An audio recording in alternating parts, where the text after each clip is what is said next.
దీవించండి. జడ్డంగి ప్రాంతంలో ప్రతి కుటుంబానికి సమాధానం నెమ్మది కలుగు చేయమని ఈ దాసులను మేము బిడ్డలుగా మేము అడుగుతున్న స్థలాలన్నీ కూడా దీవించమని అనేక మంది రక్షించుకోమని యేసు నామములో అడిగి వేడుకుంటున్నాం తండ్రి. ఆమేన్. క్రీస్తు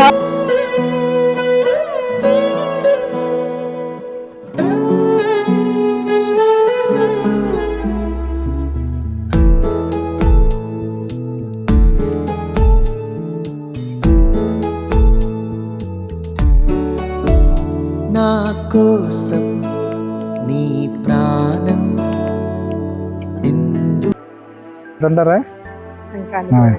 ఏమీ లేదమ్మా, యేసుప్రభు గురించి చెప్పడానికి వచ్చాం.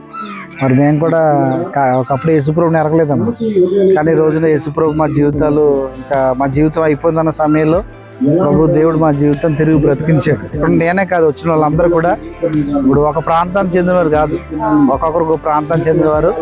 అయితే దేవుడు ఇచ్చిన భారం ఏంటంటే మేము పొందుకునే రక్షణ అన్నది మీకు పంచడానికి వచ్చాం. అంటే యేసుప్రభు అంటే కొంతమందికి ఏముంటుందంటే ఒక మతానికి చెందినవాడని, లేదంటే ఒక దేశానికి చెందినవాడని, ఆయన పలానా కులానికి చెందినవాడని ఉంది. కానీ యేసుప్రభు వారు ఒక కులం కోసం, మతం కోసం ఈ లోకాన్ని రాలేదండి. ఆయన ప్రపంచం కోసం ఈ లోకానికి వచ్చాడు. నశించిపోతున్న మనల్ని వెతికి